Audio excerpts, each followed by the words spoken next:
മത്തായി എഴുതിയ സുവിശേഷം അധ്യായം 12. ആ കാലത്ത് യേശു ശബ്ബത്തിൽ വിളഭൂമിയിൽ കൂടി കടന്നുപോയി. അവൻ്റെ ശിഷ്യന്മാർ വിശന്നിട്ട് കതിർ പറിച്ച് തിന്നു തുടങ്ങി. പരീശർ അത് കണ്ടിട്ട്, ഇതാ ശബ്ബത്തിൽ വിഹിതമല്ലാത്തത് നിന്റെ ശിഷ്യന്മാർ ചെയ്യുന്നു എന്നവനോട് പറഞ്ഞു. അവൻ അവരോട് പറഞ്ഞത്, ദാവീദ് തനിക്കും കൂടെയുള്ളവർക്കും വിശന്നപ്പോൾ ചെയ്തതെന്ത്? അവൻ ദേവാലയത്തിൽ ചെന്ന് പുരോഹിതന്മാർക്ക് മാത്രമല്ലാതെ തനിക്കും കൂടെയുള്ളവർക്കും തിന്നുവാൻ വിഹിതമല്ലാത്ത കാഴ്ചയപ്പം തിന്നു എന്ന് നിങ്ങൾ വായിച്ചിട്ടില്ലയോ?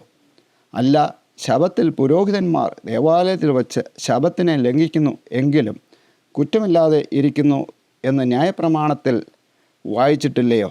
എന്നാൽ ദേവാലയത്തേക്കാൾ വലിയവൻ ഇവിടെയുണ്ട് എന്ന് ഞാൻ നിങ്ങളോട് പറയുന്നു.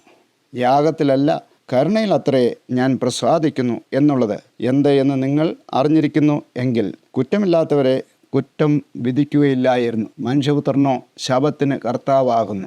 അവൻ അവിടം വിട്ട് അവരുടെ പള്ളിയിൽ ചെന്നപ്പോൾ കൈവരണ്ട ഒരു മനുഷ്യനെ കണ്ടു. അവർ അവനിൽ കുറ്റം ചുമത്തേണ്ടതിന് ശബ്ബത്തിൽ സൗഖ്യമാക്കുന്നത് വിഹിതമോ എന്ന് അവനോട് ചോദിച്ചു. അവൻ അവരോട്, നിങ്ങളിൽ ഒരുത്തന് ഒരാടുണ്ട് എന്നിരിക്കട്ടെ, അത് ശബ്ബത്തിൽ കുഴിയിൽ വീണാൽ അവൻ അതിനെ പിടിച്ചു കയറ്റുകയില്ലയോ? എന്നാൽ മനുഷ്യൻ ആടിനേക്കാൾ എത്ര വിശേഷതയുള്ളവൻ! ആകയാൽ ശബ്ബത്തിൽ നന്മ ചെയ്യുന്നത് വിഹിതം തന്നെ എന്ന് പറഞ്ഞു. പിന്നെ ആ മനുഷ്യനോട് കൈ നീട്ടുക എന്ന് പറഞ്ഞു. അവൻ നീട്ടി, അത് മറ്റേതുപോലെ സൗഖ്യമായി. പരീശന്മാരോ പുറപ്പെട്ട് അവനെ നശിപ്പിക്കുവാൻ വേണ്ടി അവന് വിരോധമായി തമ്മിൽ ആലോചിച്ചു. യേശു അതറിഞ്ഞിട്ട് അവിടം വിട്ടുപോയി. വളരെ പേര് അവൻ്റെ പിന്നാലെ ചെന്നു. അവൻ അവരെയൊക്കെയും സൗഖ്യമാക്കി. തന്നെ പ്രസിദ്ധമാക്കരുത് എന്ന് അവരോട് ആജ്ഞാപിച്ചു. ഇതാ ഞാൻ തിരഞ്ഞെടുത്ത എൻ്റെ ദാസൻ, എൻ്റെ ഉള്ളം പ്രസാദിക്കുന്ന എൻ്റെ പ്രിയൻ. ഞാൻ എൻ്റെ ആത്മാവിനെ അവൻ്റെ മേൽ വയ്ക്കും. അവൻ ജാതികൾക്ക് ന്യായവിധി അറിയിക്കും. അവൻ കലഹിക്കുകയില്ല, നിലവിളിക്കുകയില്ല. ആരും തെരുവുകളിൽ അവൻ്റെ ശബ്ദം കേൾക്കുകയുമില്ല. ചതഞ്ഞ ഓട അവൻ ഒടിച്ചു കളയുകയില്ല, പുകയുന്ന തിരി കെടുത്തു കളയുകയില്ല. അവൻ ന്യായവിധി ജയത്തോളം നടത്തും. അവൻ്റെ നാമത്തിൽ ജാതികൾ പ്രത്യാശ വയ്ക്കും എന്നിങ്ങനെ യെശയ്യാ പ്രവാചകൻ മുഖാന്തരം അരുളിച്ചെയ്ത് നിവൃത്തിയാകുവാൻ സംഗതി വന്നു.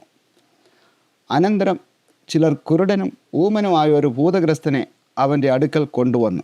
ഊമൻ സംസാരിക്കുകയും കാണുകയും ചെയ്യുവാൻ തക്കവണ്ണം അവൻ അവനെ സൗഖ്യമാക്കി. പുരുഷാരം ഒക്കെയും വിസ്മയിച്ചു. ഇവൻ ദാവീദ് പുത്രൻ തന്നെയോ എന്ന് പറഞ്ഞു. അത് കേട്ടിട്ട് പരീശന്മാർ, ഇവൻ ഭൂതങ്ങളുടെ തലവനായ ബേൽസെബൂലിനെ കൊണ്ടല്ലാതെ ഭൂതങ്ങളെ പുറത്താക്കുന്നില്ല എന്ന് പറഞ്ഞു. അവൻ അവരുടെ നിരൂപണം അറിഞ്ഞ് അവരോട് പറഞ്ഞത്, ഒരു രാജ്യം തന്നിൽ തന്നെ ഛിദ്രിച്ചുവെങ്കിൽ ശൂന്യമാകും. ഒരു പട്ടണമോ ഗൃഹമോ തന്നിൽ തന്നെ ഛിദ്രിച്ചുവെങ്കിൽ നിലനിൽക്കുകയില്ല. സാത്താനെ പുറത്താക്കുന്നുവെങ്കിൽ അവൻ തന്നിൽ തന്നെ ഛിദ്രിച്ചു പോയല്ലോ. പിന്നെ അവൻ്റെ രാജ്യം എങ്ങനെ നിലനിൽക്കും? ഞാൻ ബേൽസെബൂലിനെ കൊണ്ട് ഭൂതങ്ങളെ പുറത്താക്കുന്നുവെങ്കിൽ നിങ്ങളുടെ മക്കൾ ആരെ കൊണ്ട് പുറത്താക്കുന്നു? അതുകൊണ്ട് അവർ നിങ്ങൾക്ക് ന്യായാധിപന്മാർ ആകും. ദൈവാത്മാവിനാൽ ഞാൻ ഭൂതങ്ങളെ പുറത്താക്കുന്നുവെങ്കിലോ ദൈവരാജ്യം നിങ്ങളുടെ അടുക്കൽ വന്നെത്തിയിരിക്കുന്നു. സ്പഷ്ടം. ബലവാനെ പിടിച്ചു കെട്ടിയിട്ടല്ലാതെ ബലവാൻ്റെ വീട്ടിൽ കടന്ന് അവൻ്റെ കോപ്പ് കവർന്നു കളയുവാൻ എങ്ങനെ കഴിയും? പിടിച്ചു കെട്ടിയാൽ പിന്നെ അവൻ്റെ വീട് കവർച്ച ചെയ്യാം. എനിക്ക് അനുകൂലമല്ലാത്തവൻ എനിക്ക് പ്രതികൂലമാകുന്നു. എന്നോടുകൂടെ ചേർക്കാത്തവൻ ചിതറിക്കുന്നു. അതുകൊണ്ട് ഞാൻ നിങ്ങളോട് പറയുന്നത്, സകല പാവവും ദൂഷണവും മനുഷ്യരോട് ക്ഷമിക്കും, ആത്മാവിന് നേരെയുള്ള ദൂഷണമോ ക്ഷമിക്കുകയില്ല. ആരെങ്കിലും മനുഷ്യപുത്രന് നേരെ ഒരു വാക്ക് പറഞ്ഞാൽ അത് അവനോട് ക്ഷമിക്കും. പരിശുദ്ധാത്മാവിന് നേരെ പറഞ്ഞാലോ ഈ ലോകത്തിലും വരുവാനുള്ളതിലും അവനോട് ക്ഷമിക്കുകയില്ല. ഒന്നുകിൽ വൃക്ഷം നല്ലത്, ഫലവും നല്ലത് എന്ന് വയ്ക്കുവിൻ, അല്ലായെങ്കിൽ വൃക്ഷം ചീത്ത, ഫലവും ചീത്ത എന്ന് വയ്ക്കുവിൻ. ഫലം കൊണ്ടല്ലോ വൃക്ഷം അറിയുന്നത്. സർപ്പസന്തതികളെ, നിങ്ങൾ ദുഷ്ടരായിരിക്കെ നല്ലത് സംസാരിക്കുവാൻ എങ്ങനെ കഴിയും? ഹൃദയം നിറഞ്ഞു കവിയുന്നതിൽ നിന്നല്ലോ വായു സംസാരിക്കുന്നത്. നല്ല മനുഷ്യൻ തൻ്റെ നല്ല നിക്ഷേപത്തിൽ നിന്ന് നല്ലത് പുറപ്പെടുവിക്കുന്നു. ദുഷ്ടമനുഷ്യൻ ദുർനിക്ഷേപത്തിൽ നിന്ന് തീയത് പുറപ്പെടുവിക്കുന്നു. എന്നാൽ മനുഷ്യർ പറയുന്ന ഏത് നിസ്സാര വാക്കിനും ന്യായവിധി ദിവസത്തിൽ കണക്ക് ബോധിപ്പിക്കേണ്ടി വരും എന്ന് ഞാൻ നിങ്ങളോട് പറയുന്നു. നിന്റെ വാക്കുകളാൽ നീതീകരിക്കപ്പെടുകയും നിന്റെ വാക്കുകളാൽ കുറ്റം വിധിക്കപ്പെടുകയും ചെയ്യും. അപ്പോൾ ശാസ്ത്രിമാരിലും പരീശന്മാരിലും ചിലർ അവനോട്, ഗുരു, നീ ഒരടയാളം ചെയ്തു കാണുവാൻ ഞങ്ങൾ ഇച്ഛിക്കുന്നു എന്ന് പറഞ്ഞു. അവൻ അവരോട് ഉത്തരം പറഞ്ഞത്, ദോഷവും വ്യഭിചാരമുള്ള തലമുറ അടയാളം തിരയുന്നു. യോന പ്രവാചകൻ്റെ അടയാളമല്ലാതെ അതിന് അടയാളം ലഭിക്കുകയില്ല.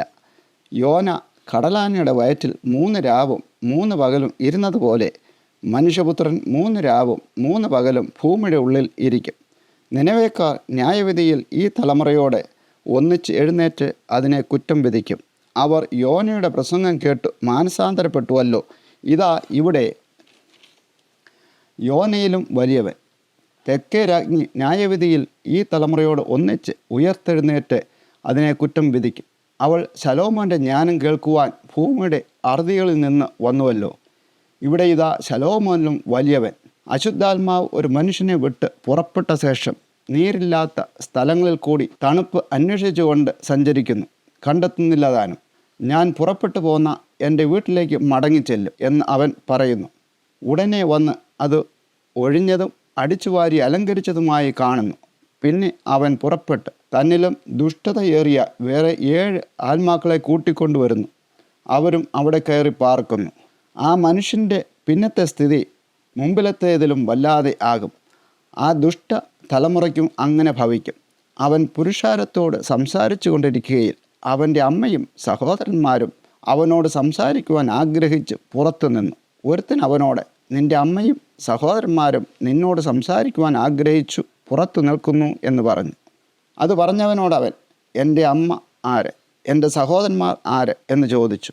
ശിഷ്യന്മാരുടെ നേരെ കൈ നീട്ടി, ഇതാ എൻ്റെ അമ്മയും എൻ്റെ സഹോദരന്മാരും, സ്വർഗസ്ഥനായ എൻ്റെ പിതാവിൻ്റെ ഇഷ്ടം ചെയ്യുന്നവർ എൻ്റെ സഹോദരനും സഹോദരിയും അമ്മയും ആകുന്നു എന്ന് പറഞ്ഞു.